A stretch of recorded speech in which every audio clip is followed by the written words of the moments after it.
కొంతసేపు నేను దేవుని మాటలు చెప్తాను.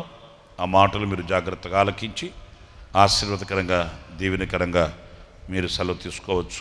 పరమగీతాల గ్రంథంలో 6వ కీర్తన,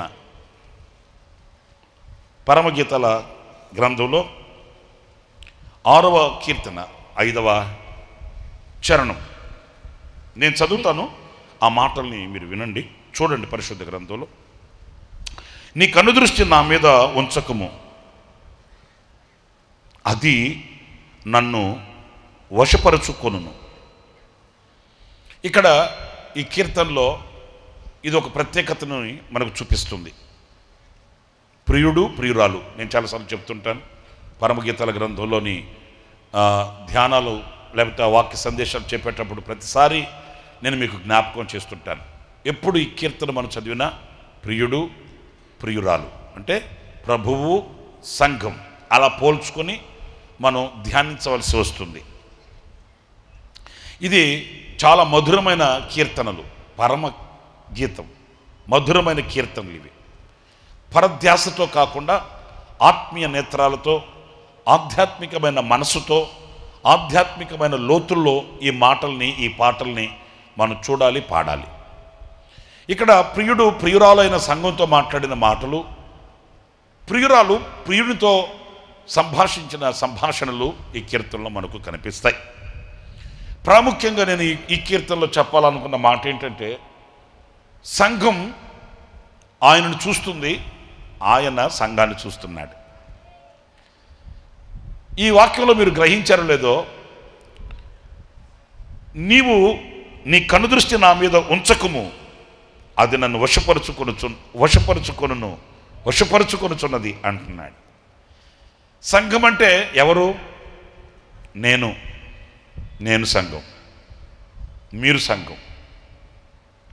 వ్యక్తిగతంగా ఏదో ఈ హాలు, లైట్లు, మైకులు ఇవి కాదు. ఒకవేళ మనకి ఈ షెల్టర్ లేకపోతే ఒక చెట్టు నీడ కింద కూర్చొని మనం ఆరాధన చేస్తున్నా సంఘం సంఘమే. షెల్టర్ని బట్టి, నీడను బట్టి, భవంతిని బట్టి కాదు. నేను ఆయన సంఘం. ఇప్పుడు ఇక్కడ సంఘాన్ని ఆయన ఏమంటున్నాడంటే, మన వాడుక భాషలో మాట్లాడుకుందాం. నువ్వు అలా చూడకు. ఆమె ఆయనను చూస్తున్న సంగతి ఆయనకి ఎలా తెలుసు? ఆయన ఆమెను చూస్తున్నాడు గనుక. అంటే ప్రియుడు యేసయ్య సంఘాన్ని చూస్తున్నాడు, ప్రియురాలు వధువు ఆయనను చూస్తుంది. ఈ రెండు నియమ నిబంధనలు చూడండి. ఆయన నన్నే చూడాలి, నేను ఆయన్నే చూడాలి. ఓకే, నేను ఆయనను చూస్తే నా భావన ఆయనకి తెలుస్తుంది. ఓకే, నా హృదయ భావన ఏంటో నా దృష్టిలో ఆయన చూస్తాడు. నేను ప్రేమతో చూస్తున్నానా? నేను ఆశతో చూస్తున్నానా? నేను కోపంతో చూస్తున్నానా? కదండి. లేకపోతే ఏదో అడగాలని చూస్తున్నానా? ఇవన్నీ నేను ఆయన చూసినప్పుడు ఆయన నన్ను చూసి ఆ భావనను ఆయన తీరుస్తాడు. ఇక్కడ సంఘం ఆయన్ని చూస్తుందంట. ఎలా చూస్తుందంటే ఆయనను వశపరుచుకునేటట్లు చూస్తుందంట. అంటే ఆయనను తన సొంతం చేసుకునేటట్లు అంత ప్రేమ కలిగి సంఘం ఆయనను చూస్తుంది. నా ప్రియమైన సహోదరులారా, ఈ రోజున సంఘంగా ఉన్న మనం ఎలా చూస్తున్నాము? ఎవరిని చూస్తున్నాము? ఎవరిని చూడాలి? ఎలా చూడాలి? ఏ చూపుతో చూడాలి? ఏ దృష్టితో మనం ఉండాలి? ఇవన్నీ మనం నేర్చుకునవలసినవి. కొందరు ఎంత భావనను అయినప్పటికీ ఒక చిన్న చూపులో చెప్పేస్తారు. ఇప్పుడు తండ్రి కొడుకుని కోప్పడి వేసాడు 4 దెబ్బలు, తండ్రి కొడుకుని కోప్పడి వేసాడు 4 దెబ్బలు. వెంటనే తల్లి వాడితో, ఇంకా ఎందుకు అక్కడ నిలబడి ఉన్నావు పనికి మాలినోడా, ఆయన కోపం వచ్చేసింది, చంపేస్తాడు నిన్ను, అదిగో వెనకాల డోర్ తీసున్నాను, వెళ్ళిపో. ఇంత సమాచారాన్ని ఒక చిన్న కంటి ఏమంటారు దాన్ని, సైగిత అంటదంతే. ఏది ఇంత పెద్ద మ్యాటర్ని ఆడు కూడా అలమ్మని చూస్తాడు, అలం అనింది కదా, ఇక అంతే. అక్కడి నుంచి జంప్. ఈయన కర్ర తీసుకొని అట్లే తిరిగి చూసేసరికి లేడాడు, ఏడాడాడు అంటుంది మళ్ళీ. అంటే ఎంత పెద్ద సమాచారాన్నైనా దృష్టితో మనం వివరించవచ్చు. నీ హృదయంలో ఎంత గాఢమైన ప్రేమనైనా ఆ చూపులో నువ్వు ఆయనకి ప్రత్యక్షపరచవచ్చు. అలాగైతే ఏ చూపు మనం కలిగి ఉండాలి, ఎలా చూడాలి ఆయన్ని? హెబ్రీ పత్రిక 11వ అధ్యాయం 10వ వాక్యాన్ని చదువుదాం. ఏలయనగా దేవుడు దేనికి శిల్పియు నిర్మాణకుడునై ఉన్నాడో, పునాదులు గల ఆ పట్టణము కొరకు అబ్రహాము ఎదురు చూచుచుండెను. ఏం చూస్తున్నాడంటే ఈయన ఇక్కడ సబ్జెక్ట్ ఏంటంటే ఎలా చూస్తున్నాడు. ఎలా చూస్తున్నాడంటే దేవుడు దేనికి శిల్పియు నిర్మాణకుడై ఉన్నాడో ఆ పునాదులు కలిగిన పట్టణము కొరకు వేచి చూచుచున్నాడు. అంటే విశ్వాసపు దృష్టితో చూస్తున్నాడంట. ఏ దృష్టి, ఏ చూపు? విశ్వాసపు చూపు, విశ్వాసపు దృష్టి. ఇంకా లేఖనాల్లో మనం చదివితే మన పితరులు ఆ పట్టణాన్ని దూరం నుంచి చూచి దానికి వందనం చేయుచున్నారంట.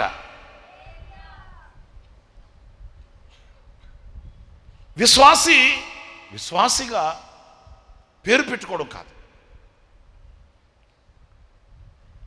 దేనిని కోరి, దేనిని ఆశించి, దేని కొరకు ప్రతిష్ఠించుకొని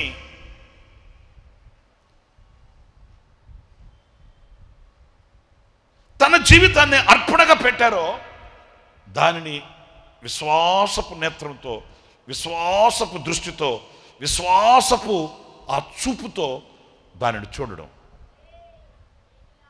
దేవుడు అబ్రహాముని పిలిచాడు. పిలిచి ఏమన్నాడు? నువ్వు గనక నీ స్వజనాన్ని, నీ సొంత ఇంటిని, నీ ప్రజలను విడిచిపెట్టి వస్తే నిన్ను గొప్ప జనముగా చేసి, నిన్ను విస్తరించి, నీ పేరు గొప్ప చేసి, ఇలాంటి ఆశీర్వాదాలు ఉన్నాయి. ఎక్కడైనా అబ్రహాముకి మీరు చదవని తర్వాత ఎక్కడైనా నేను దేనికి శిల్పియు నిర్మాణకుడనై ఉన్నానో ఆ పునాదులు కలిగిన పట్టణాన్ని నీకు ఇస్తాను అని చెప్పాడా? ఏం చెప్పాడు? నీ పేరు గొప్ప చేస్తాను అన్నాడు, నిన్ను గొప్ప జనముగా చేస్తాను అన్నాడు, నీవు ఆశీర్వాదకరముగా ఉండు అన్నాడు, తూర్పు పడమర ఉత్తర దక్షిణాలను చూడు, నీ సంతతికి నీకును స్వాస్థ్యంగా ఇస్తున్నాను అన్నాడు. కానీ వీటన్నింటికి వేరుగా అబ్రహాము మరొక దానిని విశ్వసించాడు. ఇవి ప్రభు ఇస్తానన్నాడు, కానీ ఈ అబ్రహాముకి శాశ్వతమైన ఆ రాజ్యం కొరకై ఒక వాంఛ, ఆశ. ఇప్పుడు మీరు ఇంతమంది ఉన్నారు, ఈ ఇంతమందిలో ఎంతమందికి ఈ విశ్వాసపు దృష్టి ఉంది? ఏ విశ్వాసపు దృష్టి? దేవుడు నాకు మేలు చేశాడు, దేవుడు నాకు అద్భుతం చేశాడు, దేవుడు నాకు అక్కర్లు తీర్చాడు, ఇవి అందరికీ ఉంటాయి. ఇప్పుడు మీలో ఎవరిని లేపిన సాక్ష్యం చెప్పరు, సమయం ఇవ్వాలి కానీ మైక్ మీకు ఇవ్వాలి కానీ మైక్ వచ్చేస్తుంది మాకు. ఒక్కొక్క సాక్ష్యం ఏంటంటే మనకు గుండె దడ. నాకైతే వీళ్ళు ఏం చెప్పబోతున్నారా నాయన, ఏం చెప్తారా స్వామి, మైక్ మీ చేతికి ఇచ్చిన తర్వాత గడగడ గడగడగా వణికిపోవాల్సి వస్తుంది. ఎందుకంటే ప్రపంచం ఈ రోజున ఎట్టుంది? ఆవురు ఆవురు అంటుంది, ఆవురు ఆవురు అంటుంది. ఎక్కడ ఏ చేప దొరుకుతుందా, ఎక్కడ ఏవి దొరుకుతుందా, ఏ లోటు ఏ దొరుకుతుందా అని వెహికలతో. మరి మీకు మైక్ ఇచ్చిన తర్వాత నాకు దడ, ఏం చెప్తారా, ఏం మాట్లాడుతారా, మీరందరూ ఎవరికి తగ్గితే వాళ్ళకు ఉంటుందండి. ఇప్పుడు మైక్ మీ చేతికిస్తే మీరు అందరూ ఏదో సాక్ష్యం చెప్తారు. ఏ సాక్ష్యం చెప్తారు? నాకు ఉద్యోగం వచ్చింది, నాకు ప్రమోషన్ వచ్చింది, నాకు రోగం తగ్గింది, నాకు మేలు కలిగింది, ఇంకా నా ముందు దాకా వచ్చి లారీ పక్కకి వెళ్ళిపోయింది. ఇలాంటివి ఎన్నో మీరు చెప్తారు. వీటన్నిటికంటే శ్రేష్టమైన ఒక దృష్టి, వీటన్నిటికంటే వేరుగా ప్రత్యేకమైన ఒక ఒక చూపు ఏంటంటే, దేవుడు ఒక పట్టణాన్ని కడుతున్నాడు. ఆయన స్థాపించే ఒక రాజ్యం ఉంది, ఆయన కట్టే ఒక నగరి ఉంది, ఆయన కట్టే ఒక శాంతి రాజ్యం, సామ్రాజ్యం ఉంది. అక్కడికి నేను చేరాలి, అది నేను చేరుకోవాలి, అది నాకు కావాలి. అబ్రహాం చూడండి, ఎన్ని ఆయనకి ఇచ్చినా కూడా, ఎంత ఆయనకి ముట్ట చెప్పినా కూడా, తన దృష్టి అంతా ఆ పునాదులు కలిగిన పట్టణం మీద మాత్రమే ఆయన దృష్టి నిలుపుకున్నాడు. అదే ప్రక్కనే లోతున్నాడు కదా, మనందరికి బాగా తెలుసు. ఈ లోతును ఒక్కసారి మనం విశ్లేషిస్తే, నేను ఒక ప్రశ్న మిమ్మల్ని అడగాలనుకుంటున్నాను, అడుగుతాను కూడా, సమాధానం చెప్పండి. అబ్రహాము లోతు ఒకే పిలుపుతో బయలుదేరారా, వేరు వేరు పిలుపులు కలిగిన వారై బయలుదేరారా? ఏందంత కరెక్ట్గా చెప్పేసరికి? ఒకే పిలుపుతో బయలుదేరారా, వేరు వేరు పిలుపులతో బయలుదేరారా? గట్టిగా చెప్పండి. ఒకే పిలుపు. మరి ఆ పిలుపు అబ్రహామును పిలిచిన పిలిపే లోతును కూడా పిలిచాడు దేవుడు? లేదు, పిలవలేదు. అబ్రహామును పిలిచాడు, ఆ పిలుపులో లోతు పాలు పొందాడు. అబ్రహామును పిలిచినట్లుగా దేవుడు లోతుని పిలవలేదండి. లోతు నీ స్వజనాన్ని, నీ సొంత ఇంటిని విడిచిపెట్టురా అని పిలవలేదండి. అబ్రహామును పిలిచాడు. అబ్రహామును పిలిచిన పిలుపులో లోతు కూడా పాలు పంపులు పొందాడు. ఇతడు కూడా ఆ పిలుపుకు లోబడి బయలుదేరాడు. కానీ అబ్రహాముకున్న ఆ చూపు లోతుకి లేదు. ఎందుకంటే జాగ్రత్తగా వినాలి ఈ మాట. అబ్రహాము ప్రభువును చూచి విడిచి వచ్చినవాడు. మరలా చెప్తా, అబ్రహాము ప్రభువును చూచి విడిచి వచ్చినవాడు. లోతు ప్రభువుని చూచి విడిచి వచ్చినవాడు కాదు. లోతు కూడా విడిచి వచ్చాడు. లోతు కూడా స్వజనాన్ని, సొంత ఇంటిని, స్వగ్రామాన్ని, సొంత అన్ని విడిచిపెట్టి వచ్చాడు అబ్రహాము లాగానే. అబ్రహాము ఎలాగైతే వచ్చాడో లోతు కూడా అలాగే వచ్చాడండి. ఒకవేళ మాట్లాడితే మనం ఏమంటామంటే, ఏముంది అబ్రహాం గారికి లోతుకి తేడా ఏముంది, ఆయన వచ్చినట్టు ఈయన వచ్చాడు, ఈయన సేవ చేసినట్టు ఆయన సేవ చేశాడు, ఈయన వచ్చినట్టు ఆయన అంటాం. మనం వ్యత్యాసం తెలియదు మనకు. ఈయన వచ్చినట్టు ఆయన వచ్చినాడు, ఆయన రాలేదు. అబ్రహాముకి లోతుకి మనం పోల్చకూడదు. అబ్రహాముకి లోతుకి సంబంధం లేదు. ఎందుకంటే అబ్రహాము దేవుడిని చూచి వచ్చాడు. అతడు ఏం విడిచినా, స్వజనాన్ని, సొంత ఇంటిని, సమస్తాన్ని విడిచినా ఎవరిని చూచి విడిచాడు? దేవుడిని చూచి విడిచాడు. కనుక తన దృష్టి ఎక్కడ మరలలేదండి, ఎక్కడ మరలలేదు. ఆయన చూచిన దృష్టి ఆయన్నే చూస్తున్నాడు.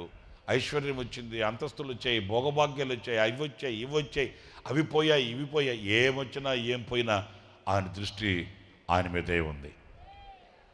లోతు ఆయనను చూచి వచ్చిన వాడు కాదు, ఆయనను చూచి విడిచిన వాడు కాదు. గనుకయే అవకాశం వచ్చింది, వసతి కలిగింది, సమృద్ధి కనబడింది, వెంటనే తన దృష్టి వాటి మీదకి వెళ్ళిపోయింది. ఆఫ్టరల్ కదా.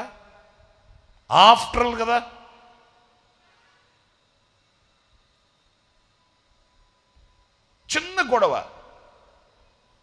అది. ఎవరికి? లోతుకి, అబ్రహాముకి కాదు. లోతు పనివారికి, అబ్రహాం పనివారికి చిన్న గొడవ. వెంటనే అబ్రహాము అతన్ని పిలిపించి మాట్లాడినప్పుడు లోతు ఏమని అని ఉండాలంటే, నేను వీటన్నిటిని చూసి రాలేదండి, వీటిలన్నిటిని ఆధారం చేసుకొని రాలేదండి, ఈ సంపద కలుగుతుందని, ఈ ఆస్తి వస్తుందని, ఇంత పనివాళ్ళు ఉంటారని, ఇంత మంద పెరుగుతుందని నేను ఎప్పుడు తలంచిన వాడిని కాదు. నేను నీతో రావడానికి గల కారణం నీ పిలుపు చూశాను, నీ దర్శనం చూశాను. ఆ పిలుపులో పాలుంది, దేవుని ముఖం చూసి వచ్చిన వాడిని కనుక ఇవి కాదు నాకు ముఖ్యం అనాలనా లేదా? లోతు అనలేకపోయాడు. ఎందుకంటే తన దృష్టి వాటి మీద ఉంది. నా మంద, నా పనివాళ్ళు, నా సంపద, ఎంత భాగ్యం మరి ఇంకెప్పుడు సంపాదించుకుంటాం అనుకున్నాడే కానీ వీటిని కాదు కదా నేను చూడాల్సింది. ఇవి కాదు కదా నాకు ముఖ్యం. ఇవి ఎంతకాలం నాతో ఉంటాయి, ఎప్పుడు నన్ను విడిచిపోతాయి నాకు తెలియదు కదా. మీరు ఇంకా లేఖనాల్లో చూడండి, అబ్రహాం ఇంటికి దేవదూతలు వస్తే పరిగెత్తుకుంటూ మందలోకి వెళ్ళి కొవ్విన దానిని తీసుకుని వచ్చి వధించి వడ్డన చేసి దేవదూతలకి ఆకలి తీర్చి ఆశీర్వాదాన్ని పొందుకున్నాడు. సేమ్ లోతు దగ్గరికి దేవదూతలు వెళితే ఏ మందని ఆశించి, ఏ మందని కోరుకొని, దేని మీద ఆధారపడి, దేని మీద దృష్టి నిలిపి సహవాసాన్ని పటాపంచలు చేసుకొని దేవుని సన్నిధి నుంచి, దైవ సహవాసం నుంచి వెళ్ళిపోయాడో ఆ మంద లోతు దగ్గర లేదండి. కొంచెం ఇది బాధకరంగా ఉంటుంది. దేనికి వచ్చేస్తావు లోతు అబ్రహాం దగ్గర నుంచి అంటే, నా మందండి, నా పని వాళ్ళనండి, నా మందకి ఏమైనా కలిగితే నేను ఓర్చుకుంటానా, మా వాళ్ళనేమని అంటే నేను ఓర్చుకుంటానా అన్నాడే. ఆ మంద లేదు, ఆ పనివాళ్ళు లేరు. ఇక్కడ మనం నేర్చుకోవాల్సిన పాఠం ఏంటంటే, దేవుని మీద ఉంచవలసిన ఆ విశ్వాసపు దృష్టి దేని మీదకైనా వెళితే అది మనకు లేకుండా పోతుందండి. ఇదిగో ఈ ల్యాప్టాప్ ఉందనుకోండి, దేవుని మీద ఉంచవలసిన ఆ దృష్టి ఈ ల్యాప్టాప్ మీద పెట్టాననుకో, నేను ఇది నాకు లేకుండా పోతుంది అంతే. అంటే ఇన్ని ఉన్నా, ఎంత ఉన్నా అబ్రహాం అంటాడు లోతుతో, నువ్వు తూర్పుకు వెళితే నేను పడమరకి వెళ్తా, నువ్వు పడమరకి వెళితే నేను తూర్పుకు వెళతా. ఎందుకంటే నా దృష్టి దీని మీద లేదు, ఇది కాదు నాకు కావాల్సింది. నేను వీటిని ఆశించి, ప్రేమించి, వీటిని కూర్చుకొని, పేర్చుకొని, దాచుకొని వీటి మీద నేను తొలతూగాలని ఆశతో రాలేదు. నా దృష్టి దేవుడు దేనికి శిల్పియు నిర్మాణకుడై ఉన్నాడో, సాక్షాత్తు దేవుడే చెప్పాడు, ఈ స్వాస్థ్యంగా నీకు ఇస్తున్నాను అన్నా కూడా అబ్రహాముకి ఆ పునాదులు కలిగిన పట్టణం మీద దృష్టి నిలిపి ఉన్నాడంట.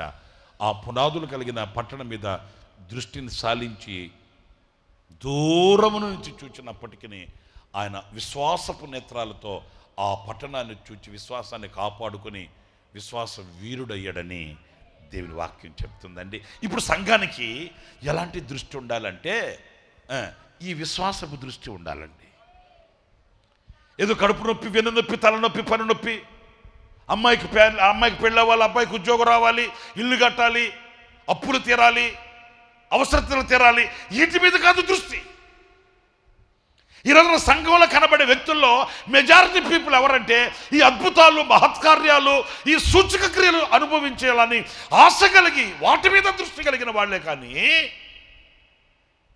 చెప్పండి, పునాదులు కలిగిన పట్టణము యొక్క దర్శనం కలిగి ఆ విశ్వాసపు నేత్రాలతో ఆ పునాదులు కలిగిన పట్టణాన్ని, రమ్యమైన దేశాన్ని చేరుకోవాలన్న కాంక్ష కలిగిన వ్యక్తిత్వము కలిగిన విశ్వాసులు ఈరోజున సంఘంలో చెప్పండి, సంఘంలో కరువైపోతున్నారు. ఏమండి 3 వారాలు వచ్చామండి, మేము 7 వారాలు అనుకున్నాం. ఏంటి నువ్వు అనుకునేది ఏంటి?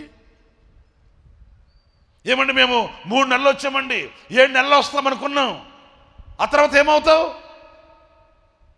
అంటే నీ దృష్టి అంతా ఆ మేలు మీదను లేకపోతే ఆశీర్వాదం మీదను నువ్వు కోరుకొనిన దాని మీదే ఉందే కానీ నీవు ఎన్ని ఇచ్చినా ఎంత ఉన్నప్పటికీ ఇవి నాకు శాశ్వతం కాదు. నాకు ఒక శాశ్వతమైన రాజ్యం, శాశ్వతమైన ఒక పట్టణం, మహిమ కలిగిన ఒక దేశం నాకుంది అనే ఆ విశ్వాసపు నేత్రం, విశ్వాసపు దృష్టిని కలిగి ఉండలేకపోతున్నాం. వాక్యంలో రాయబడి ఉంది, విశ్వాసము కానిది ఏదో అది పాపం అంటండి. ఒకవేళ మనం ఏది ఆశించి ప్రార్థించినా కూడా విశ్వాసపు అనే ఆ దృష్టితో చూడాలి. ఒకవేళ లోకంలో మనం ఏది ఆశించి ప్రార్థించి ప్రభు దగ్గర పొందుకోవాలనుకున్నా కూడా ఆ విశ్వాసపు దృష్టితోనే మనం పొందుకోవాలి. విశ్వాసము లేకుండా విజయం కలగదండి. ఓ బోర్ నేర్చుకుంటుంది. దైవజనుడు వచ్చాడు, ఏమ్మా ఉదయాన్నే ఏం తాగావు? అయ్యో బాబోయ్ నేనేం తాగలేదు బాబోయ్, నా వేదనని వెళ్ళగక్కుంటున్నాను, మనోవేదనని చెప్పుకుంటున్నాను ప్రభుతో అని. అప్పుడు ఆయన అన్నాడు, ఇశ్రాయేలు దేవునితో నువ్వేం చెప్పుకున్నావో అది నెరవేరును గాక. సింగిల్ వే, ఇంకా అంతే. ఆయన ఏమి నెత్తి మీద కొబ్బరి నూనె రాసి పెటా పెటా పెటా కొట్టి పెద్ద బైబిల్ తీసుకొచ్చి మాడు పగలు కొట్ల, లేకపోతే ఓ ఓ నా కుమారి సియోనులో అట్లా ఏం చెప్పలా. సింపుల్, ఇశ్రాయేలు దేవునితో నువ్వేం చెప్పుకున్నావో అది నా దేవుడు నెరవేరుస్తాడమ్మా అని అనగానే వాక్యంలో వ్రాయబడిన మాట, నాటి నుండి ఆమె దుఃఖముఖిగా ఉండడం మానేసిందట. అంటే ఆమె అంత విశ్వాసంతో చూచింది ఆ కార్యాన్ని. ఆమేన్. అంత విశ్వాసం కలిగి ఆమె ఆ కార్యాన్ని చూడగలిగింది, అనుభవించగలిగింది. ఇక్కడ నేను మీతో చెప్పేది ఏంటంటే, విశ్వాసపు నేత్రం, విశ్వాసపు దృష్టి ఎప్పుడు కూడా మనకు ఓటమిని కలిగించదు. అన్నప్పుడు మనం దేవుని వైపు చూచే ఆ చూపు ఎలా ఉండాలంటే విశ్వాసపు చూపు, విశ్వాసపు చూపు. నేను అడుగుతున్నా, ప్రభు ఇస్తాడు. నేను ప్రార్థిస్తున్నా, ప్రభు అనుగ్రహిస్తాడు. నేను ఆయన వైపు చేతులు ఎత్తున్నాను, ఆయన నన్ను దీవిస్తాడు. ఈ విశ్వాసపు చూపే, ఈ విశ్వాసపు దృష్టి ఎప్పుడు మనం కనుపరచాలి ఆయనకు. అప్పుడు ఆయనను మనం సొంతం చేసుకోగలుగుతాం. హల్లెలూయా. ఇంకొక మాట కూడా నేను మీకు చూపిస్తాను. రెండవది ఏంటంటే, కీర్తనల గ్రంథంలో 86వ కీర్తన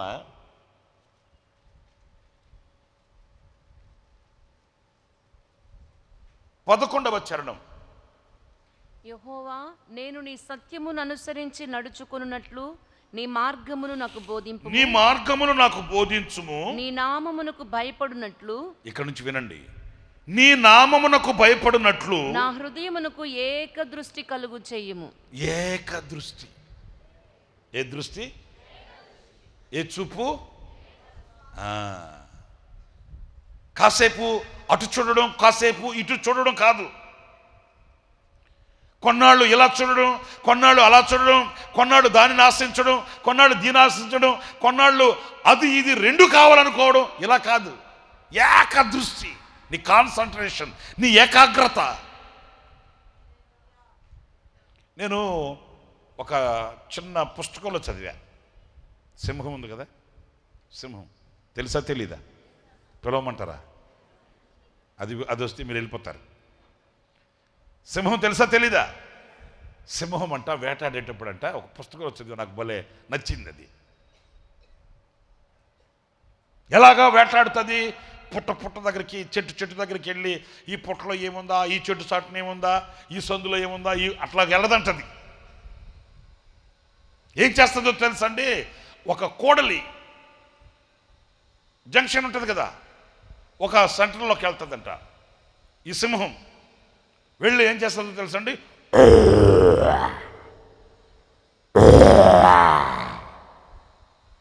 అలాగా గర్జిస్తుందంట.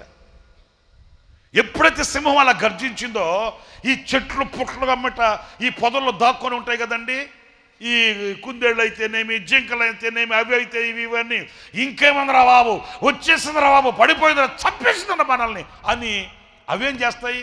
ఇటు నుంచి అటు, అటు నుంచి ఇటు, అటు నుంచి ఇటు పరిగెత్తుతాయి కదా. అప్పుడు చూస్తుందట, ఓహో ఈ పుట్టసాటు నువ్వు ఉన్నావా. దాని లక్షణం చూడండి.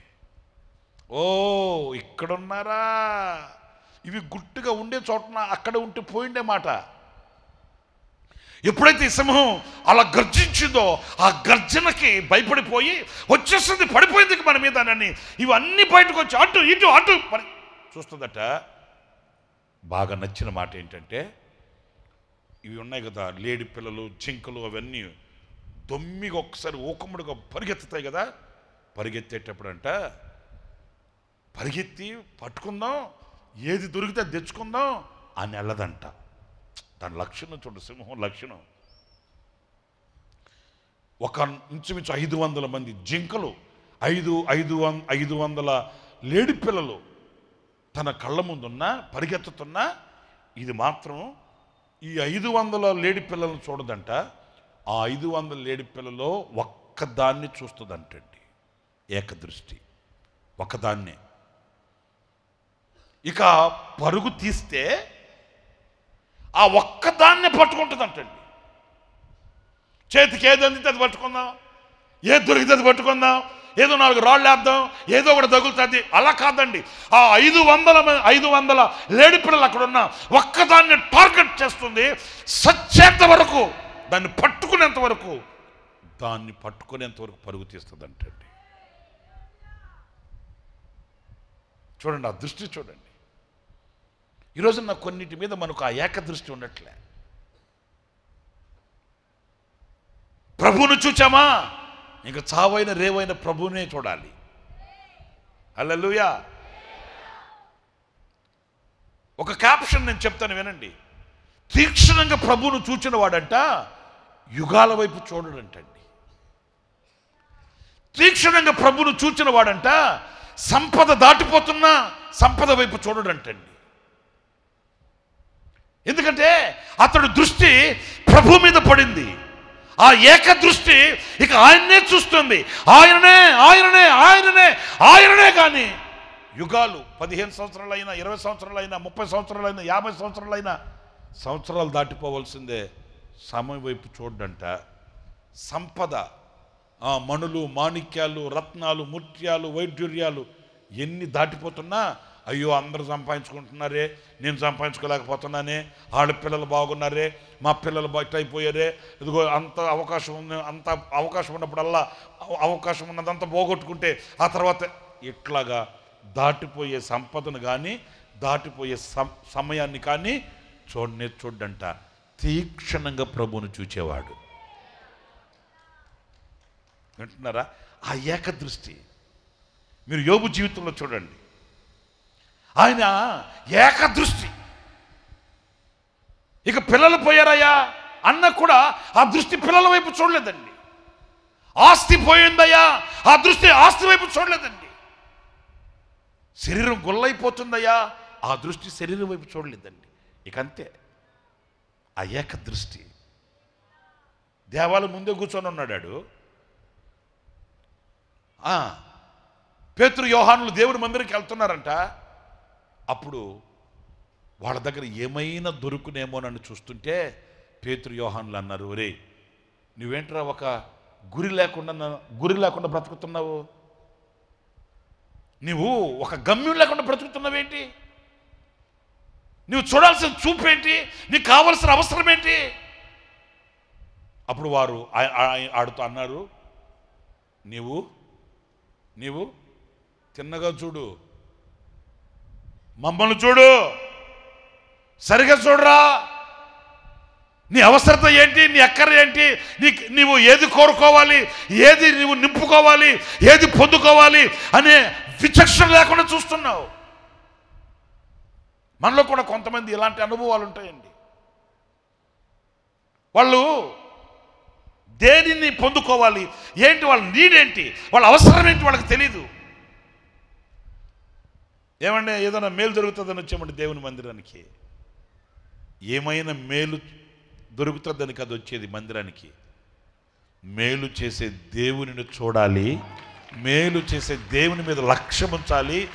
ఆ ఏకదృష్టి. హల్లెలూయా చెప్పండి, హల్లెలూయా హల్లెలూయా. పరిశుద్ధుడైన పౌలు తిమోతికి రాసిన 2వ పత్రికలో మీరు చాలాసార్లు చదివి ఉంటారు ఆ మాటని. 4వ అధ్యాయం 7వ వాక్యం చూడండి. మంచి పోరాటము పోరాడి తిని. మంచి ఎవరండి పోరాడింది? అందరు చెప్పండి, ఎవరండి పోరాడింది? గట్టిగా. అంటే పౌలు లాంటి గొప్ప దైవజనుడికి కూడా పోరాటాలు ఉంటాయా? మీరేమంటారు? కాదండి పాస్టర్ గారండి, మీరు పాస్టర్ గారు కదా, మీకేంటండి పోరాటాలు? మాకు కదా పోరాటాలు. మాకు పోరాటాలు, మీకు పరోటాలు, మీకు పరోటాలు, మాకు పోరాటాలు. ఎవడేం కాదు, ఎవడేమి దీనికి అతిథుడు కాదు. అసలు విశ్వాసి అంటేనే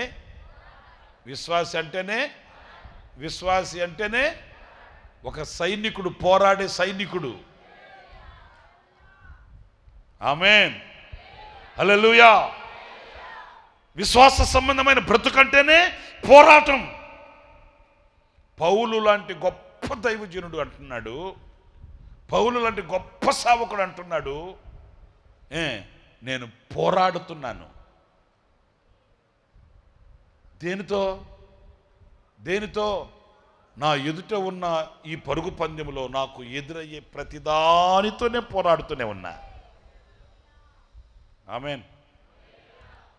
పోరాటాలు అనేవి, యుద్ధము అనేది క్రైస్తవునికి, ఒక విశ్వాసికి విజయానికి సోపానం అండి. పోరాటం లేకుండా, యుద్ధం లేకుండా, విశ్వాసపు యాత్రలో పోరాడడం మనం నేర్చుకోకుండా విజయం కావాలి, మనకు ప్రమోషన్ కావాలి, ఒక ఆశీర్వాదం, ఆ బహుమానం కావాలంటే అది మన చేతగానితనం అనుకోవాలి. పరీక్ష లేకుండా ప్రమోషన్ ఉంటుందా?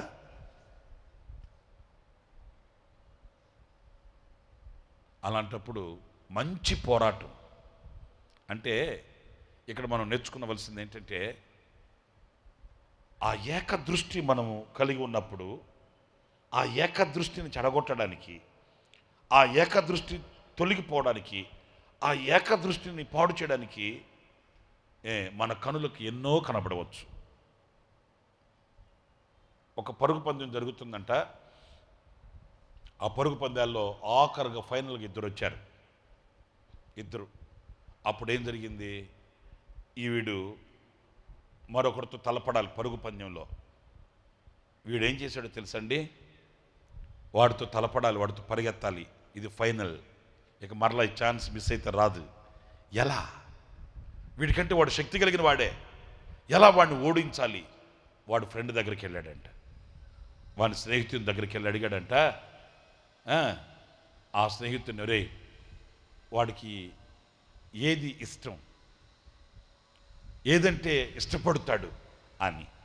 అప్పుడు వాడు చెప్పాడంటే, ఏం లేదురా, మా వాడికి గోల్డ్ అంటే సత్యంత ప్రాణం, గోల్డ్ అంటే పడి సస్తాడు, అంత ఇష్టం వాడికి. ఓకే అనుకున్నాడు.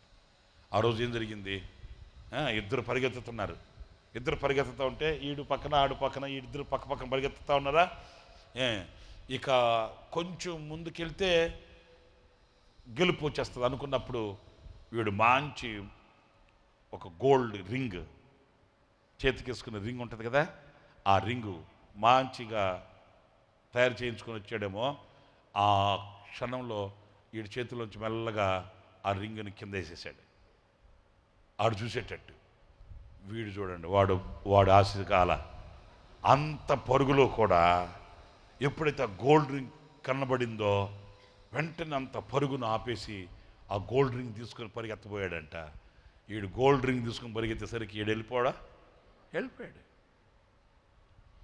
అన్నీ జయించుకుంటూ వచ్చాడు, అన్నీ కాపాడుకుంటూ వచ్చాడు. ఆ గోల్డ్ రింగ్ దగ్గర ఏమయ్యాడు? అయిపోయింది. సాతాను కూడా మన ఏకదృష్టి ఉంటుంది కదా, ఆ ఏకదృష్టి, ప్రభు మీద ఉన్న ఆ దృష్టిని వాడు వైదొలిగిస్తాడు. అందుకే దైవజనుడు పౌలు అన్నాడు, మంచి పోరాటం పోరాడి తిని, నా పరుగు కడముట్టించి తిని, నా విశ్వాసాన్ని కాపాడుకున్నాను. పోరాడుకుంటూ ఇదిగో ఈ రోజున నేను పడిన ఈ ప్రయాసకు తగిన ఆ ప్రతిఫలం నిశ్చయంగా నా దేవుడు నాకు అనుగ్రహిస్తాడు. హల్లెలూయా, హల్లెలూయా.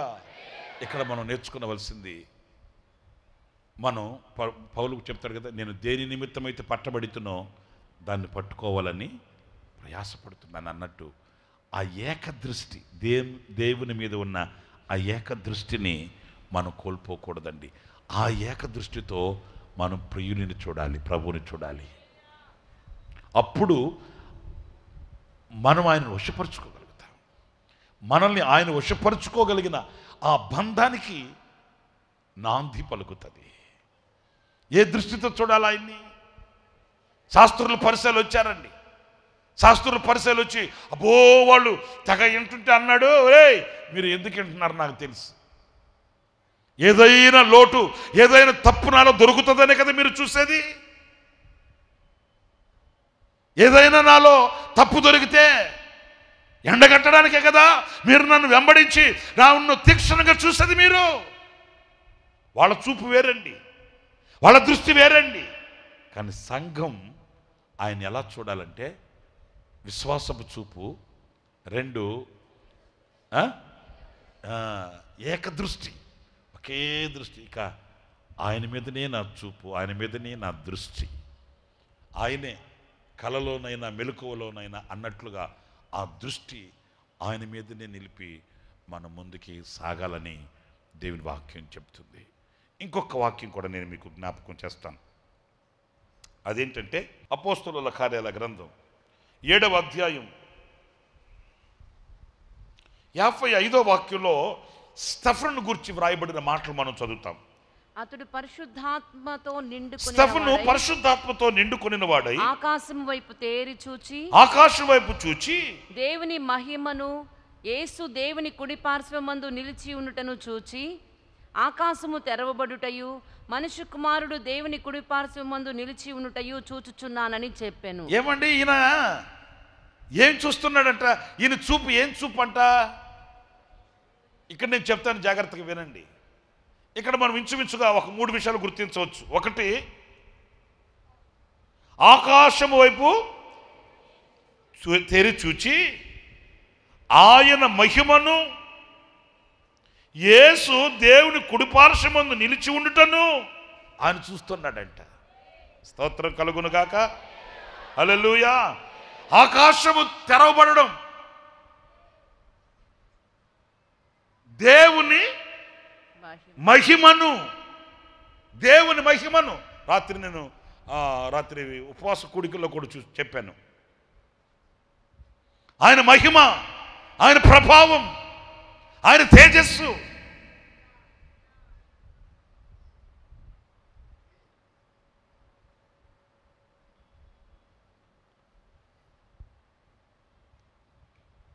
ఆకాశం నుంచి ఒక స్వరం వినబడుతుందంట, ఈయనే నా ప్రియ కుమారుడు, ఈయన యందు నేను ఆనందించుచున్నాను, ఈయన మాట వినండి. ఆ మహామహిమ కలిగిన ఆ తేజస్సులో, ఎవరు సమీపింపరాని ఆ తేజస్సులో ఆయన వసించుచున్నాడంట. అది ఆయన నివాసం కనుక. ఇప్పుడు ఇంకొంతసేపట్లో ఆరాధన ముగిస్తాను. మీరు ఎక్కడికి వెళ్తారు? ఢిల్లీకి వెళ్తారా? ఎక్కడికి వెళ్తారు మీరంతా?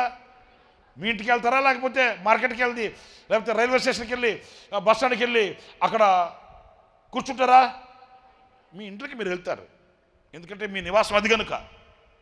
గత రాత్రి నేను చెప్పాను కదా, మీ అందరికీ నివాసాలు ఉన్నాయి, మీ నివాసాలకు మీరు వెళ్తారు. దేవునికి ఒక నివాసం ఉంది. ఏ నివాసం అది? వెలుగు నివాసము అనేది ఒకటి చెప్పాను రాత్రి. 2, మహిమ నివాసం. ఆ మహిమలో ఎవ్వరు సమీపింపరాని ఆ తేజస్సులో ఆయన వసిస్తున్నాడు. ఆ మహిమను ఈయన చూస్తున్నాడంట. చప్పట్లు కొట్టండి గట్టిగా గట్టిగా. Praise the Lord. అయితే ఇక్కడ మీరు గమనించండి, ఆ మహిమను తండ్రి కుడి పార్శ్వమందు యేసుక్రీస్తు నిలిచి ఉండటను ఈయన చూస్తున్నాడంట. ఎప్పుడూ ఇది సబ్జెక్ట్ మనకు. ఎప్పుడైనా ఈ ప్రత్యక్షత, ఈ దర్శనం చూసేది ఎప్పుడయ్యారంటే ఆయన శరీరం నలగగొట్టబడుతున్నప్పుడు. స్తోత్రం చెప్పండి. ఆయన మీద రాళ్ళు వేసి చిత్రవదన చేసి ఆయనను చంపాలని కంకణ కట్టిన ఆ కఠినాత్ములు ఆయన చావును చూడాలని విరుచుకుపడుతుంటే శరీరం దెబ్బలకు లోనై శరీరం గొల్లగా మారిపోయి నలగగొట్టబడి రాళ్ళ దెబ్బలకి శరీరం నలిగిపోతుంటే ఈయన అదిగదిగో ఆకాశం తెరవబడడం చూస్తున్నాడంట. తండ్రి కుడి పార్శ్వమందు యేసుక్రీస్తు నిలబడి ఉండడం చూస్తున్నాడంట. నేను ఒక మాట మిమ్మల్ని అడుగుతున్నాను, కాస్త మనకు శ్రమ కలిగినప్పుడు, శోధన కలిగినప్పుడు, బాధ కలిగినప్పుడు, అనేకమైన నిందలే, అవమానాలే కానివ్వండి, ఇంకా ఏదైనా మన మనసుకు వేదన కలిగే స్థితిగతులు మనకు ఎదురైనప్పుడు ఈ దృష్టితో మనం చూడగలుగుతున్నామా? ఈ దృష్టి మనకుందా? ఈ చూపు అంటే ఇలాంటి విజన్ మనకుందా?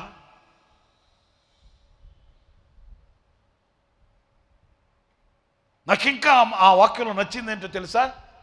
యేసు ప్రభువుకి కూడా ఈ స్టెఫన్ మరణం ఘనమైనదిగా అనిపించింది.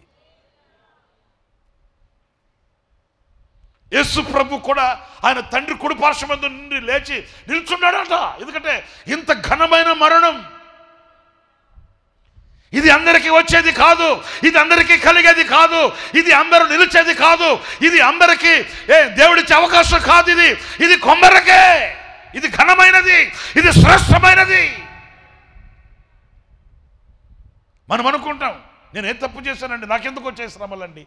ఇవి అందరికి వచ్చేవి కాదు సుమా, దేవుడు నీకు ఇచ్చిన అవకాశం సుమా. అందరికి వస్తాయా?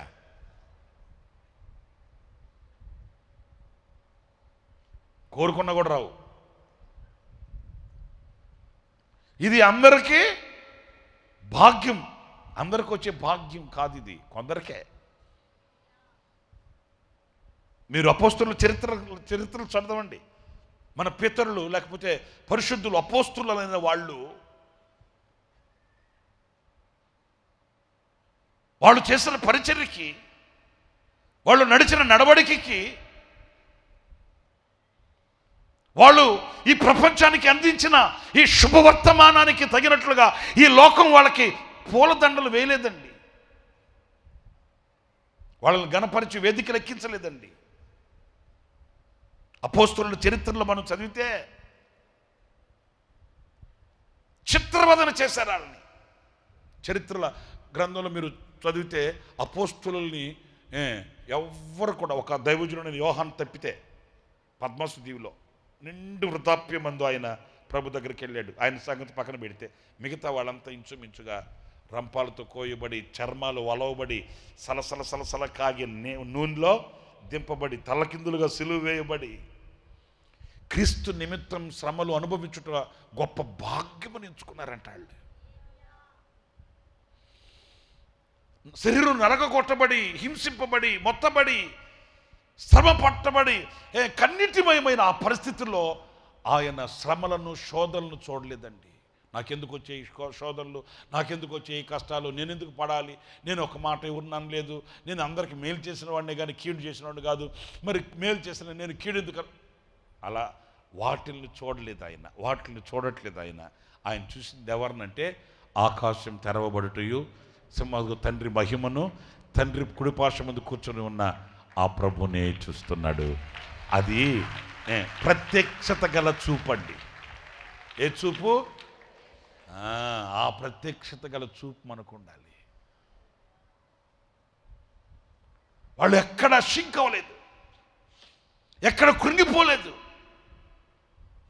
ఎక్కడ అలసిపోలేదు, ఎక్కడ కూడా వాళ్ళకి ఎదురైన ఆ శోధనల్ని, కష్టాలని, శ్రమల్ని, ఇబ్బందులు చూసి వాళ్ళు వెనుతిరిగిపోలేదు. కానీ వాళ్ళ చూపంతా ఆ మహిమ మీద, ఆ తండ్రి మీద, ఆ తండ్రి కుడిపార్శ్వమందు ఉన్న యేసయ్య మీద.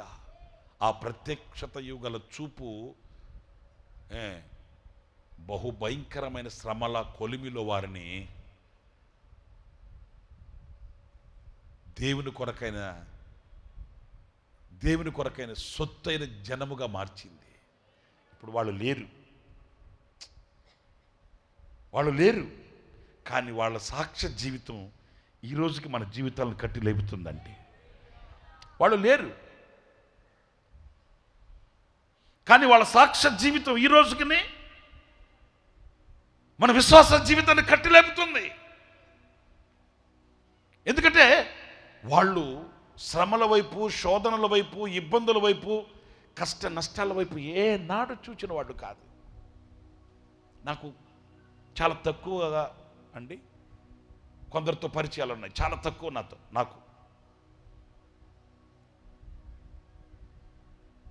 నేను మీ అందరి కొరకు ప్రార్థించేవాడినే, నేను మీ అందరి కొరకు పరిచయం చేసేవాడినే. చాలా తక్కువ వాళ్ళతో నాకు దగ్గర సంబంధాలు. కొందరు నాకు తెలుసండి, వాళ్ళకి ఎదురయ్యే సమస్యలు కానీ, వాళ్ళకి ఎదురయ్యే పరిస్థితులు కానీ కొన్ని నాకు తెలుసు. అన్నీ నాకు తెలియదండి, అన్నీ తెలుసుకోవడానికి కూడా నేను ఇష్టపడిన. తెలుసుకోవాలి కదండి, నేను తెలుసుకోవాల్సిన అవసరం లే, ప్రభువుకి తెలిస్తే చాలు. కొన్ని నాకు తెలుసు, ఆ కొన్నింటికే ఒక్కొక్కసారి నాకు అనిపిస్తుంది, ఎలాగ బతుకుతున్నారా బాబు వీళ్ళు అనిపిస్తుందండి. ఎలాగ బ్రతుకుతున్నారు, ఎలా సమాజంలో తిరుగుతున్నారు, ఎలా సహించగలుగుతున్నారు, ఎలా భరించగలుగుతున్నారు వీళ్ళు. ఒక్కటి కాదు, ఒకటి పోతే ఒకటి, ఒకటి పోతే ఒకటి, ఒకటి పోతే ఒకటి. అది కూడా ఎలాంటివో తెలుసండి, ఇక అవి జ్ఞాపకం వస్తే అలాగే కుప్పకూలిపోతాం. అలాంటి పరిస్థితుల్ని అనుభవిస్తున్న కుటుంబీకులు నాకు తెలుసండి. కానీ వాళ్ళ విశ్వాస జీవితంలో ఎక్కడ వెనకబడినట్టుగా కానీ, తల్లడిల్లిపోయి తడబడిపోయి వెనకబడినట్టుగా కానీ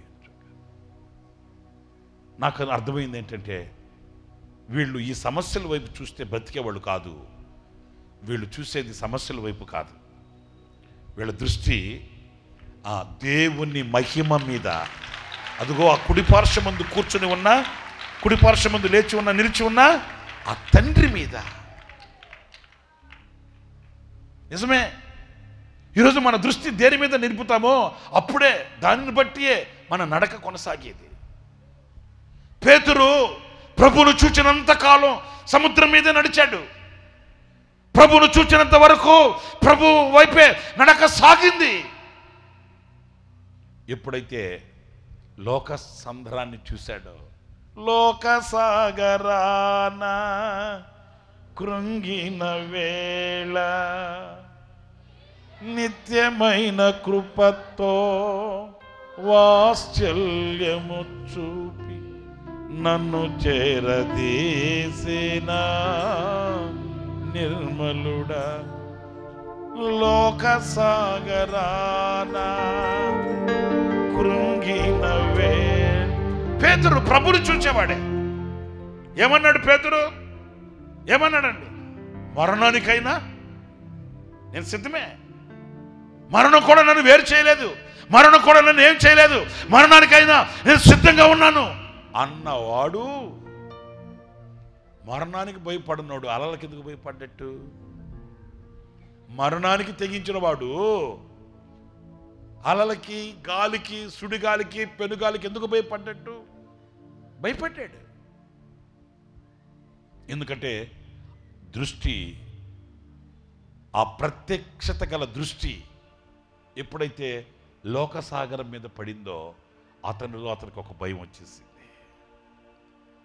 ఏమైపోతానో, నా ఇల్లు ఏమైపోద్దో, నేనేమైపోతానో, నా పిల్లలు ఏమైపోతారో. నేను అపోస్తలుల చరిత్రలో ఆ పుస్తకం, అపోస్తలుల జీవిత చరిత్ర అని ఒక పుస్తకం ఒకటి ఉంది, దాంట్లో నేను చూశానండి. పేతురు ఉన్నాడు. పేతురు గురించి నేను ఒక మాట చదివా. పేతురు పరిచర్య చేసేటప్పుడు ఆయన తన భార్యతో కూడా పరిచర్యకి వెళ్ళేవాడంట. ఎక్కడికి వెళ్ళిన భార్యని ఎంట పెట్టుకుని వెళ్తాడంట. చక్కగా పరిచర్య చేస్తున్నప్పుడు ఆయన్ని బంధించి ఇద్దరిని చెరసాల్లో వేసేస్తారంట. ఆ తర్వాత ఆయన భార్యని ఒక చెరసాల్లో, ఆయన్ని ఒక చెరసాల్లో వేసేసారంట. ఆ తర్వాత ఒకరోజు ఒక వార్త చెప్పారంట పేతురికి, మీ ఆవిడ్ని రేపటి రోజు చంపేస్తున్నారు అని. ఎలా ఉండుంటుంది మీరు ఆలోచించండి. అప్పుడు పేతురు తమ భార్యకి ఒక ఉత్తరం రాసి పంపించాడంట. ఏమంటే, నాకంటే ముందుగా నువ్వు ప్రభు దగ్గరికి వెళుతున్నావు, నువ్వు నాకంటే ధన్యురాలివి, నువ్వు నాకంటే ముందుగా విజయాన్ని చేతబట్టుకుని అలుపెరుగని పయనంలో నువ్వు గమ్యానికి వెళుతున్నావు, నువ్వు శ్రేష్టమైన దానివి. ప్రభు కొరకు నువ్వు హతసాక్షిగా, ప్రభు కొరకు నువ్వు ప్రాణం అర్పించే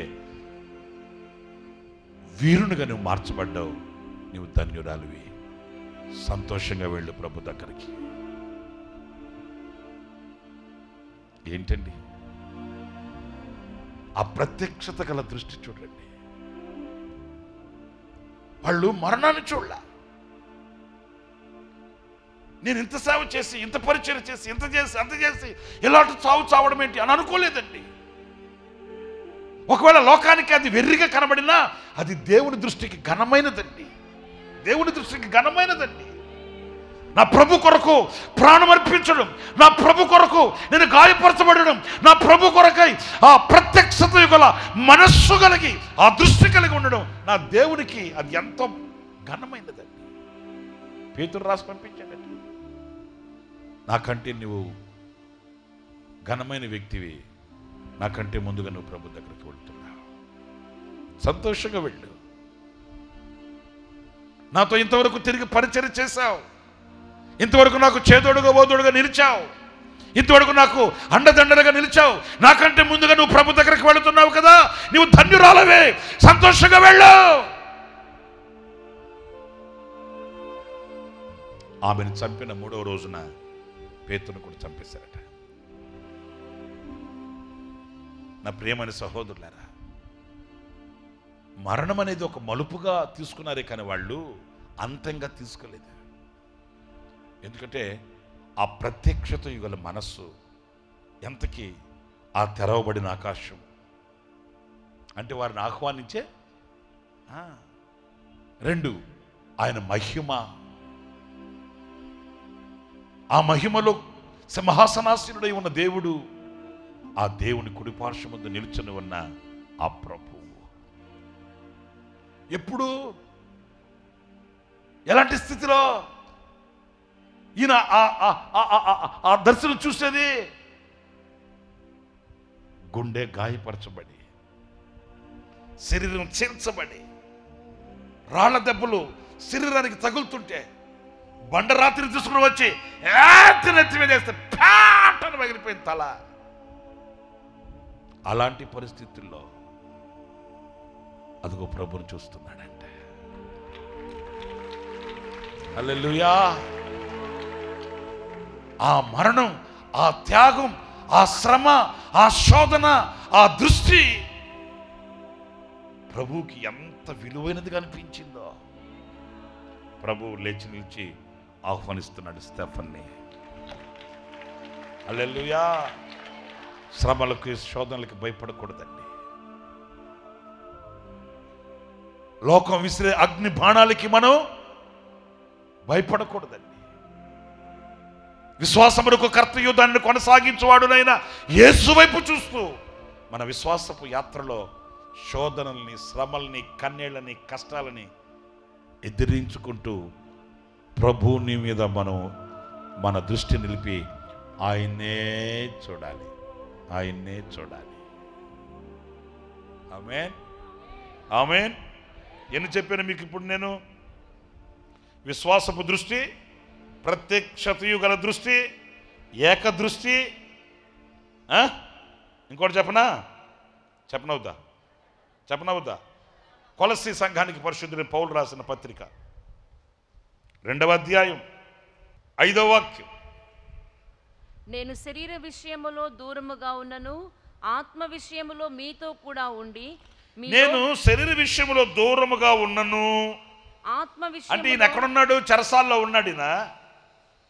ఈయన చెప్పే మాట ఏంటంటే శరీర రీతిగా నేను దూరముగా ఉన్నను, ఆత్మ విషయములో మీతో కూడా ఉండి మీ యోగ్యమైన ప్రవర్తనను క్రీస్తునందలి మీ స్థిర విశ్వాసమును చూచి ఆనందించుచున్నాను. ఈయన శరీర రీతిగా దూరంగా ఉన్న ఆత్మనేత్రాలతో వాళ్ళ స్థితిని చూసి మాట్లాడుతున్నాడంట. ఇక్కడ నేను మీతో చెప్పాలనుకున్న మాట ఏంటంటే ఈయనకున్న దృష్టి, ఈయనకున్న చూపు ఏంటంటే ఆత్మదృష్టి. ఏ దృష్టి? శరీరానుసారంగా ఈయన దూరంగా ఉన్నాడు, కానీ ఆత్మదృష్టి ఈయనకుంది. ఆత్మనేత్రాలతో చూస్తున్నాడంట. క్రీస్తు నందలి మీ విశ్వాసమును చూచి, మీ యోగ్యమైన ప్రవర్తనను చూచి. ఎలా చూచావయ్యా? నువ్వు చెరసాల్లో ఉన్నావు కదా, నువ్వు జైల్లో ఉన్నావు కదా, మా పరిస్థితుల్లో, మా స్థితిగతులు, మేము ఎలాగ ఉన్నామో, ఎలాగ తిరుగుతున్నామో, ఎలా తింటున్నామో, ఎలా ఉంటున్నా నీకెలా నాకు తెలుసు. ఆమేన్, హల్లెలూయా. నాకు తెలుసు, నేను గ్రహించగలను, నేను వివేచించగలను, నేను మీ స్థితిని ఎలాగే గుర్తుపట్టగలను. దీన్ని ఇంకొక విధంగా చెప్పాలంటే వివేచన వరం, ఆ ఆత్మ నేత్రాలతో ఆత్మ దృష్టి కలిగి ప్రవర్తించడం. ఆ ఆత్మ దృష్టి మనకు, ఒక మాట చెప్తాను, జాగ్రత్తగా వినండి. ఆత్మ దృష్టి కలిగిన వ్యక్తి ఎప్పుడు ముసుగు వేయబడినట్లుగా నడవడండి. ముసుగు వేయబడినట్లుగా అంటే అర్థమయ్యేటట్టు చెప్తాను ఒక మాట. నలుగురు కూర్చుంటారా, నలుగురు కూర్చొని పొగుడుతూ ఉన్నారనుకో నన్ను, అన్నా అసలు అన్నా నువ్వన్నా అట్లని. ముసుగు వేయబడి నడవడం అంటే ఏంటి తెలుసా? వాళ్ళు పొగుడుతూ ఉంటే అవునా అవునా ఇంకా ఇంకా ఇదే ముసుగు వేయబడిన అనుభవం అంటే. ఆత్మనేత్రాలు గలవాడైతే ఇట్టే గుర్తుపట్టేస్తాడు. రే ఎవా, నువ్వెందుకు పొగుడుతున్నావు నన్ను? మీకు అర్థమైందా? సరే ఏంటి అవా? నేను నా కళ్ళారా చూశానండి. మన ఆత్మీయ తండ్రి దేవజన్ లేసన్ గారు ఉన్నారా? ఒక్కొక్కరు నా కళ్ళతో నేను చూశా. తిన్నగా అన్న దగ్గరికి వెళ్ళి వాళ్ళు మాట్లాడితే వెంటనే అన్న అడిగాడు, దా బ్రదరు ఇది కాదులే కానీ దాని సంగతి ఏమైంది చెప్పు. గుండె ఠాంటది వాళ్ళకంతే. వాళ్ళు ప్రిపేర్ అయ్యి వస్తారు, ప్రోగ్రామ్ చేసుకుని వస్తారు, ఇట్టే గుర్తుపట్టేసేవాడు. అందుకే అన్న దగ్గరికి వెళ్ళాలంటే ఒక అర్ధగంట ప్రార్థన చేసుకుని వెళ్ళడమే. మనం ఎక్కడి నుంచి అయితే వెళ్ళకూడదు అనుకుని, ఆ విషయం ఎత్తకూడదు అనుకుని వెళ్తామో అన్న అక్కడి నుంచి స్టార్ట్ అవుతాడు. అదే ఆ విషయం అడుగుతాడు. అయిపోయింది ఇంకా. అది ఆత్మనేత్రం, ఆత్మదృష్టి. ఇది మనకుంటే ఎప్పుడు ఏ విషయంలో మనం మోసపోమండి. మోసపోం. ఎక్కడ మన విశ్వాస జీవితంలో మనం నవ్వుల పాలు కాము, ఎక్కడ మన విశ్వాస జీవితంలో తడబడిపోము. ఈ ఆత్మ దృష్టి ఉంటే. ఎవడైనా సాతానుగాడు మెల్లగా మనల్ని వంచన చేసి, ఇది నిజమా, నీకు ఇక్కడ చెప్పాడా దేవుడు, అట్లా కాదు ఇట్లా రే కర్రీ మొహం సైతానుగా, నాకు తెలిసిపోరా, నువ్వెందుకు నాకు అలా చెప్తున్నావు, నాకు తెలిసి పదరా పదరా పదా పదా పదా. తోక కోసిన కుక్కలాగా తిరుగుతాడు ఆడే. అలా కాకుండా వాడి వశంలో మనం పడ్డామంటే అర్థం ఏంటంటే ఆత్మనేత్రం మనకు లేదు, ఆ ఆత్మ దృష్టి మనకు లేదు, ఆ గ్రహింపు, ఆ వివేకం, ఆ వివేచన. ఎప్పుడైతే ఆ దృష్టి మనకు ఉంటుందో ప్రతిదానిని గనురాలైన స్త్రీని గురించి చూడండి. ఆ వంటది మన ఇంటికి వచ్చి పోవచ్చున్న దైవజనుడు, అందరు చెప్పండి అని ఎలా తెలిసింది నీకు? ఆమె గ్రహించింది. ఆ ఆత్మ దృష్టి ఆమెకుంది. ఆ దైవజనుడిని మనం చేర్చుకోవడం వలన మన అవసరతలు తీరడం మాత్రమే కాదు, మనకు ఒక ఘనత కలుగుతుంది. ఆ దైవజనుడి దీవెన, ఆ దైవ సేవకుని ఆశీర్వాదం మనం అనుభవించగలుగుతాం.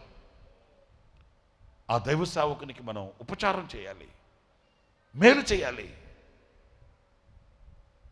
ఈరోజు విశ్వాసుల మనసులో ఈ యొక్క భావన లేక ఈ దృష్టి. ఎవరో వస్తారు, హలో వినండి, ఎవరో వస్తారు, 4 పాడు మాటలు చెప్తారు, 4 సోది మాటలు చెప్తారు. అట్ట కాదు పేపర్ కాదు అట్ట, చెట్టు కాదు మొక్క కాదు చెట్టు. ఆ మాటలు అనగానే వీళ్ళల్లో ఉన్న విశ్వాసం అంతా ఏమైపోద్ది? వాళ్ళు ఎందుకు చెప్తున్నారా, ఏం చెప్తున్నారా గ్రహించి వివేచించి ఆలోచించి పరిశీలన చేసుకునే, ఆ పర్యవేక్షణ చేసే ఆ దృష్టి లేకపోతే ఈజీగా మనం క్రీస్తు సరళతల నుంచి వైదొలిగిపోతామండి. బహుభయంకరమైన దినాల్లో మనం బ్రతుకుతున్నాం. బహుభయంకరమైన దినాల్లో మనం జీవిస్తున్నాం. ఈ ఆత్మ దృష్టి మనకు లేకపోతే, పరిశీలన చేయగలిగిన దృష్టి మనకు లేకపోతే, విశ్లేషించగలిగిన దృష్టి మనకు లేకపోతే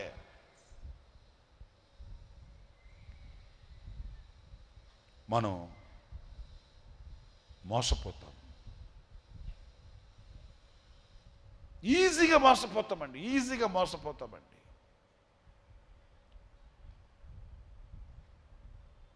నా ప్రియమైన సహోదరులారా, ఆ ఆత్మ దృష్టితో వాళ్ళు ఏ స్థితిలో ఉన్నారు, ఏ అనుభవంలో ఉన్నారు, ఎంత ఆధ్యాత్మికంగా ఉన్నారు ఆయన తెలుసుకున్నవాడు కనుక ఆయన హృదయంలో, ఆయన చెరసాలలో ఉన్నా ఆనందంగా ఉన్నాడంట. ఆ మాట కదా అక్కడ రాస్తుంది. మీ యోగ్యమైన ప్రవర్తనను క్రీస్తునందలి మీ స్థిర విశ్వాసమును చూచి నేను ఆనందిస్తున్నాను. వాస్తవంగా చెరసాల్లో మీరు ఎలా ఉన్నారో, మీరు ఏం చేస్తున్నారో నేను లేను, మీరు ఎలాగ బ్రతుకుతున్నారు, నాకు ఒకటే కలవరంగా ఉంది, నాకు ఒకటే ఆందోళనగా ఉంది, ఏదో తెలియని భయం నన్ను వెంబడిస్తుంది. ఈ మాటలు రాయాలి వాస్తవంగా. రే పెద్దోడా, ఏం చేస్తున్నావు? టయానికి తింటున్నావా? టయానికి ఇంటికి వస్తున్నావా? నీ సంగతి నాకు తెలుసు. నువ్వు అడ్డాలు తిరిగే గాడిది నువ్వు. రే ఎక్కడున్నావు? ఇలాంటి కలవరం లేదండి.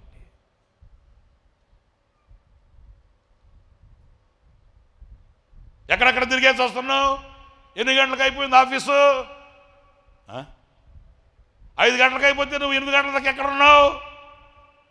ఇట్లాంటి కన్ఫ్యూజన్స్ ఏమి ఉండవండి. నేను చాలాసార్లు కూడా చెప్తుంటా, ఏలూరులో ఒక తల్లి ఉండేది, అప్పుడు ఇప్పుడు లేదు, చనిపోయింది అనుకోండి. ఆమెకి 3 పిల్లలు ఆస్ట్రేలియాలో ఉన్నారు. వాళ్ళు పెద్ద పెద్ద ఉద్యోగస్తులు. ఒక ఆయన ఇక్కడే ఉన్నాడు, 2 ఆస్ట్రేలియాలో ఉన్నారు. పెద్ద పెద్ద ఉద్యోగస్తులండి, పెద్ద పెద్ద ఉద్యోగస్తులు. అప్పుడు ఏసన్న గారితో మేము ఆ ఇంటికి అన్న ప్రార్థన చేయడానికి వెళ్తుంటే అన్నతో వెళ్ళేవాళ్ళం మేము.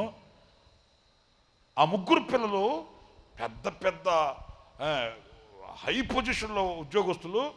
3 పిల్లల ఫ్యామిలీలన్నీ ఏమంటారు దాన్ని, ఉమ్మడి కుటుంబం. 3 జీతాలు తీసుకొచ్చి తల్లి చేతికి ఇచ్చేయాలి.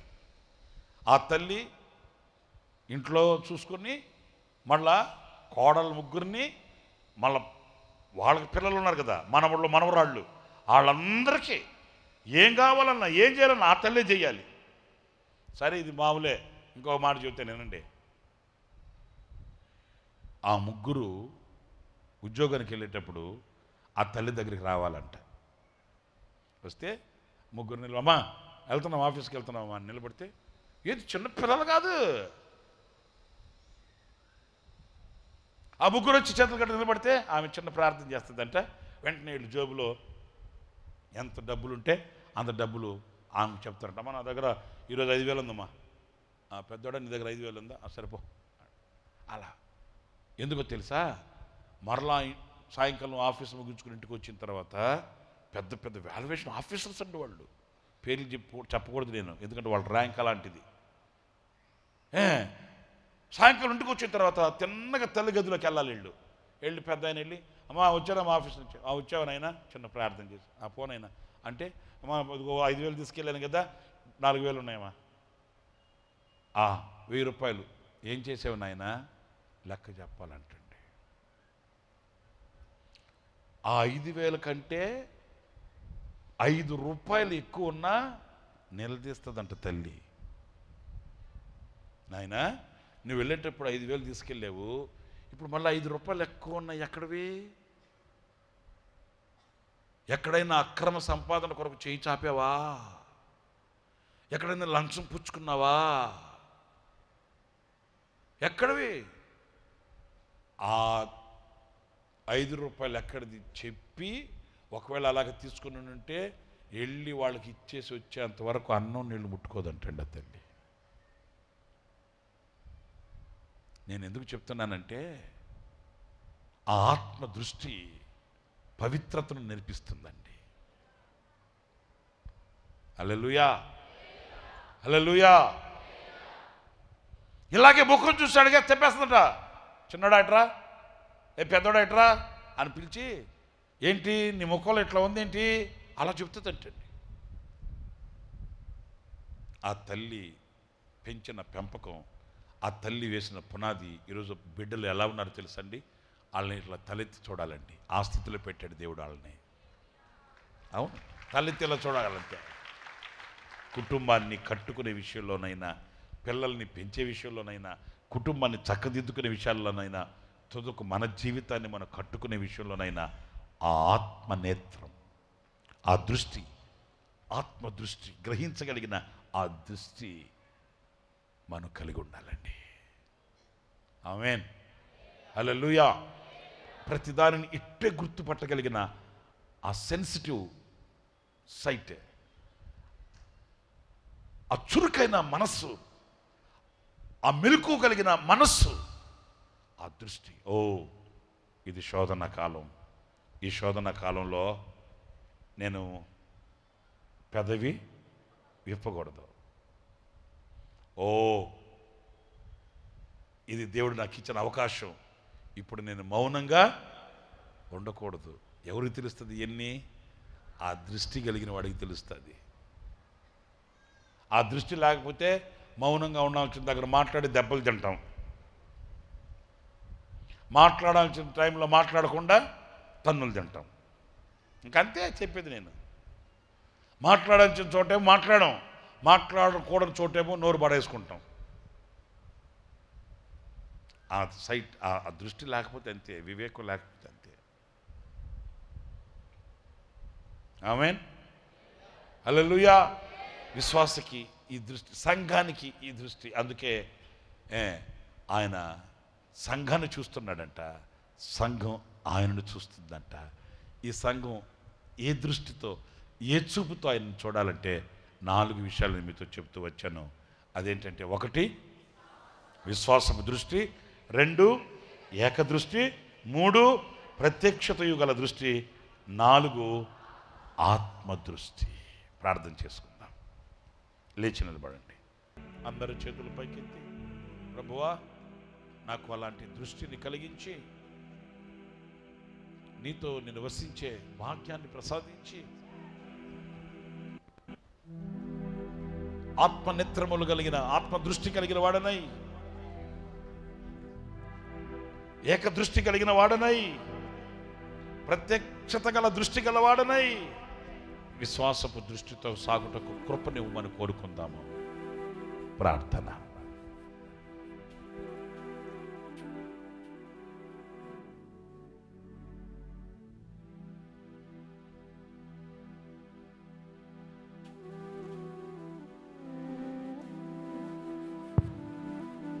పరిశుద్ధుడైన తండ్రి, ఆశ్చర్యకరుడానికి స్తోత్రాలు. ఈ పునరుత్థాన ఆరాధనను ఇంతవరకు ఆశీర్వాదకరంగా మీ నామ మహిమార్థమై జరిగించారు. నన్ను మమ్మను సజీవ లెక్కలో నిలిపి నీ సన్నిధిలో ఇలా మేమందరము చేరి నిన్ను ఆరాధించే భాగ్యాన్ని మీరు మాకు అనుగ్రహించారు. సంగమనబడుచున్నటువంటి మేము ఏ దృష్టి కలిగి ఉండాలో ఈ ఉదయకాలం మీరు మాతో మాట్లాడారు తండ్రి. మా దృష్టిని సరిచేయడానికి పరిశుద్ధాత్మ కార్యాన్ని మా మధ్యలో జరిగించినందుకు ఆయనకి స్తోత్రములు చెల్లిస్తున్నాను. అబ్రహాము వలె విశ్వాసపు దృష్టి మేము కలిగి ఉండాలని మీరు సెలవిచ్చారు. పిలువబడిన నాటి నుండి కూడా అబ్రహాము పునాదులు కలిగిన ఆ పట్టణాన్నే ఎదురు చూస్తూ ఉన్నాడు ప్రభువా. అలా విశ్వాసముతో మీరు మా కొరకు అదృశ్యంగా సిద్ధపరిచిన వాటిని చూడగలిగే కృప అనుగ్రహించమని ప్రార్థిస్తున్నాను తండ్రి. నీ స్తోత్రం. ఏక దృష్టి కలిగి ఉండటానికి మీరు మా కృప దయచేయండి. అటు ఇటు చూచి పేతురు మునిగిపోసాగాడు. మేము సూటిగా మా దృష్టి మీపైనే నిలిపి గురికి వద్దకు గమ్యానికి చేరేటట్లుగా మీరు సహాయం చేయమని ప్రార్థిస్తున్నాను. ప్రత్యక్షత గల దృష్టి మేము కలిగి మాకు ఎదురవుచున్న పోరాటాలు, సమస్యలు, శోధనలు, ఇబ్బందులు, బాధలన్నిట్లో కూడా ఆకాశము వైపు చూడగలిగేటట్లు, నీ మహిమను చూడగలిగేటట్లు, తండ్రి సింహాసనాన్ని చూచి ఈ పోరాటాల్లో విజయాన్ని పొందుకునేటట్లుగా, సమస్యలన్నింటినీ సహించగలిగే కృప మేము పొందుకునేటట్లుగా మీరు సహాయము చేయమని ప్రార్థిస్తున్నాను. ఆత్మదృష్టి కలిగిన వారమై ఆత్మలో మేము వివేచించగలిగేటట్లుగా, వివేకము కలిగి నడిపించబడేటట్లుగా మీరు సహాయము చేయమని ప్రార్థిస్తున్నాను తండ్రి. విని విడిచిపెట్టక ఈ మాటలు మా హృదయాల్లో దాచుకొని సంఘము ఉండవలసినటువంటి దృష్టి ఏదో మీరు తెలియపరచగా, ఇటు దృష్టి కలిగి మీరు అక్కడలో ఎత్తబడేటట్లు, మీతో యుగాయుగములు జీవించగలిగేటట్లు అటు భాగ్యాన్ని మాకు మీరు దయచేయమని ప్రార్థిస్తున్నాను. ఇంతవరకు ఈ ఆరాధన మీరు ఆశీర్వాదకరంగా జరిగించారు. నీ కుమారుని మీరు అభిషేకించి కృపనిచ్చి వాడుకున్నారు. ఇంకా మిగిలిన దినాలు కూడా సమృద్ధి అయిన కృప, బలమైన అభిషేకం మీరు అనుగ్రహించి ఈ వేసవిలో నీ చేతిలో బలమైన సాధనంగా వాడుకోనండి. నీ సంధికి చేరి వచ్చిన నిబిడల్ని కూడా మీరు దీవించి ఆరోగ్యాన్ని, క్షేమాన్ని, సమాధానాన్ని, నెమ్మదిని, సమృద్ధిని నిబిడలకు అనుగ్రహించమని, కృపాక్షేమములతో సమాధానంతో నిబిడలను తిరిగి గృహాలకి నడిపించమని నజరేయుడని యేసు నామం అడుగుచున్నాను తండ్రి, ఆమేన్. మన తండ్రి అయిన దేవుని ప్రేమ, కుమారుడైన యేసు క్రీస్తు కృప, పరిశుద్ధాత్మనందుల అన్యోన్యమైన సహవాసం, సన్నిధి, సముఖం ఈ ఆరాధనలో పాలు పొందిన ఒక్కొక్కరికి సదాకాలం తోడయుండి నడిపించునుగాక. Amen, amen, amen.